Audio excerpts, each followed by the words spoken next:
So this is the greatest disposable pen to ever exist. This is a Pilot G2, number 10. They make a number 7 that a lot of people like. Those people are just wrong. Number 7s are pretty good though.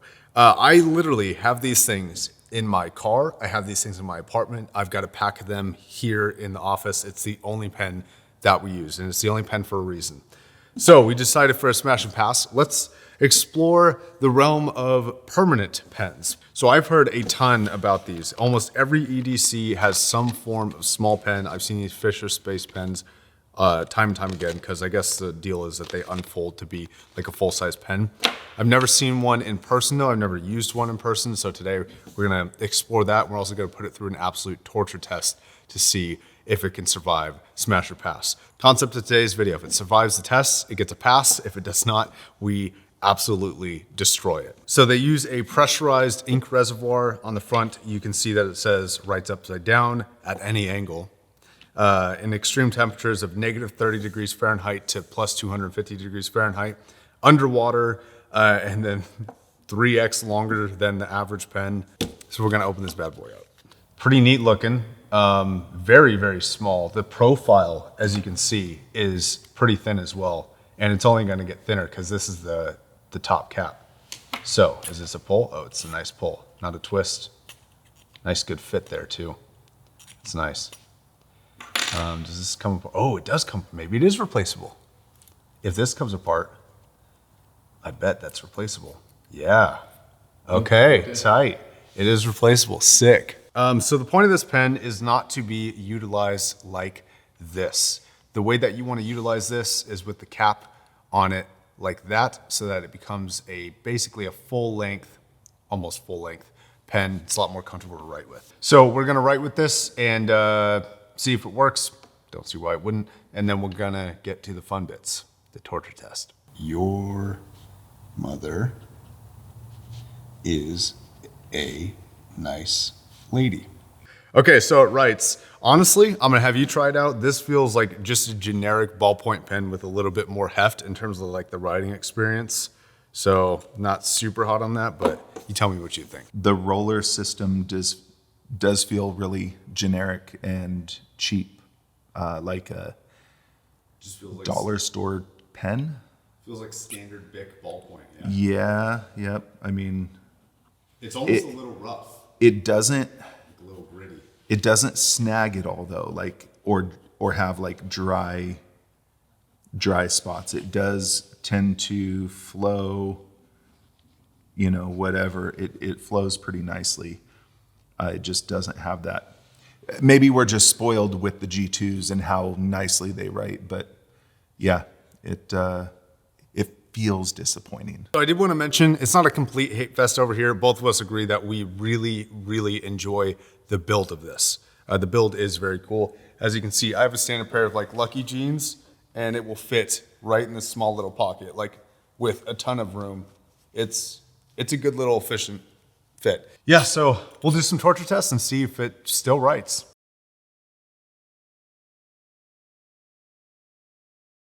So if you're writing on your workbench, right, and you just put this down casually and you start walking away, bam.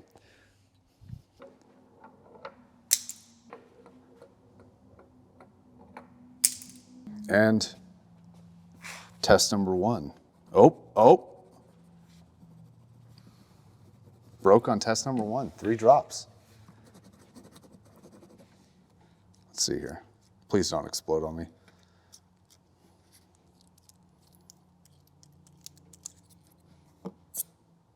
Give it the lick test. Is this Fischer Space Pen bullcrap? Was I lied to? I heard this pen was tough. This is just disappointing. Well, we'll see if we can physically break it. We already broke the nozzle. I mean, the point was, you know, we were gonna do one open pen test like this, and then the other tests were gonna be, well, it's a little bit tougher like this, which I think is probably a more fair durability test, but rolling off a table like this is totally within the realm of potential like real life accidents. Yeah. I drop stuff all the time like that. Yeah, that's pretty disappointing. Maybe it'll write after we drop it a few more times. So we're gonna hop up there and throw this thing down here, I suppose. So just as a test to see if that's okay performance. We're gonna use just a Pilot G2. It currently writes just fine. This is a brand new one, nothing special about this one. It doesn't roll because it's got that well, it's just a clip, but it functions as an anti-roll in this case.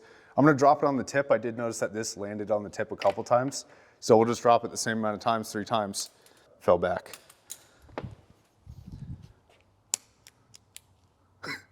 Still works. That's crazy. All right, so that landed on the tip 3 times in a row. Still works just fine. Still writes just fine. You know what? We'll drop it 3 more times. Right on the tip.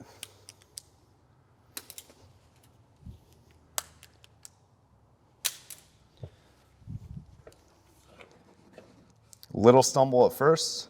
Keep stumbling right in the beginning. So it's definitely less consistent, but still writes.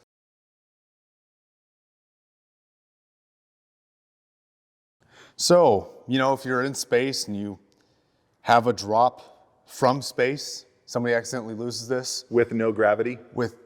Well, if you start in that direction, you know, it's gonna go. So it's like, oh no. You want to throw that back up? Or? No. Oh, okay. Yeah, hold on. And because they have very, very irresponsible astronauts, another one drops it towards Earth. And just for good measure, let's say, just as a joke, they wanted it to be a trio, so they dropped it again. So physically, this thing held up pretty well. It only got a little bit of damage on each tip. It doesn't look scuffed. I think what we should do is we should do maybe like a roll test. We should run it over. And let's see if it writes. If it fixed that issue. Nope. I think this one might be done writing. Oh, redemption arc. That's awesome. Yeah, writes just fine now. That's pretty good. Cool. All right, so we have a writing pen after some drop tests. Next test. So we're gonna run this over and see if the fair is being ran over. We might even, you know what we'll do? We will run over it and then we'll back up and run over it again, and we're gonna put it in this groove so that it doesn't move.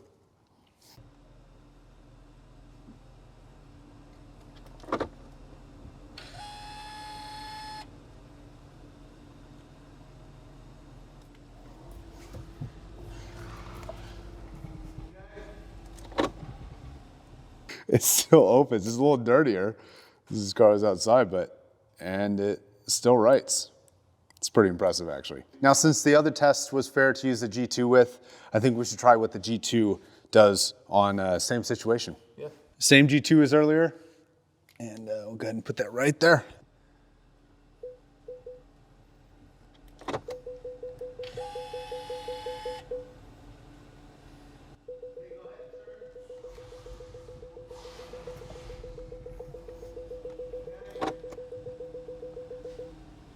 So it got a little mangled, clip got destroyed, still works, and still writes. That's pretty crazy. That one definitely got a little bit more damage, sorta, not even really, like, it's just like a couple light scratches, and then that. The rubber, the grip. Yeah, the rubber got a little messed up. Which is to be expected. But it's still on there. Yeah. And then the clip came off, which was kind of, fine. But anti-roll device. Yeah, that's crazy. That's really cool.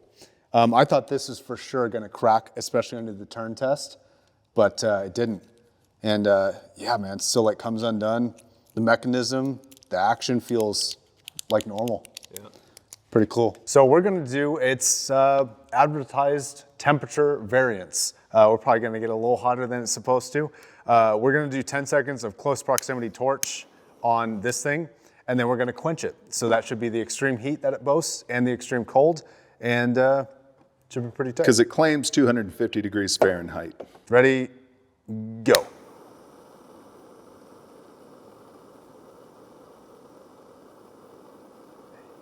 9, 10, and then So just we're the saddest little we're getting our and then we're gonna do the same thing with this one. Approximately the same distance, 1, 2, 3. 4, 5, 6, 7, 8, 9, 10. So this is the damage to the G2. It clearly got pretty extensive damage on there. And then this was the damage-less. Even the rubber gasket didn't seem to be affected at all. So that's pretty cool. We're gonna see if these both right. This spits out water, but it still clicks. All right, G2 first. No surprise there. Still writes. That is, I kind of expected it to be pretty good on that test, but I thought this is gonna melt more than it did. But I think this had a long time before it couldn't write anymore. So one of the acclaimed benefits of this pen is that it writes underwater. So we're gonna test it on this Post-it note. It does. That's pretty awesome. Writes pretty well, actually. Writes better than on land, as they say. And just for funsies, we're gonna do the G2. I don't think it's an acclaimed aspect to the pen, but we'll just see if it does it at all. And it does. Is writing underwater typical for pens? So now we're gonna do a hammer test. We're gonna do 2 levels of hammer. We're gonna do one with this through the hammer, and it's just gonna be the hammer weight kind of just falling onto it itself. Then the next one, I'll just kind of use my best judgment to give it an even smack across the center section of it and see what happens to both of these. Just one ugga-dugga. One ugga-dugga. Okay. And the Fischer Space Pen. And then G2. So we're not gonna test it because both of them look undamaged for what we did to them. So we're just gonna proceed to the actual smack, all right? One just good, solid, kind of regular hammer swing. And then G2. That one was a little light, so I'll do 2. Well, that one broke. So this one still opens. Got to be careful with that G2 now. It's going to be spurting ink everywhere. This one still opens. We're going to see if these both still write. And I want to see if this one clicks. Still clicks. Still got that unclick issue. Oh, no, it stopped clicking back. All right, so Fischer Space Pen. Still writes, pretty good there. This one still writes and leaks everywhere. So, as of right now, I think I'm gonna call it. I think that this is a pass. What do you think? I think so. It had a little kind of hold up in the beginning. Yep. And then it had its own little redemption arc and came across solid. Though I still like the G2s better, but pretty cool.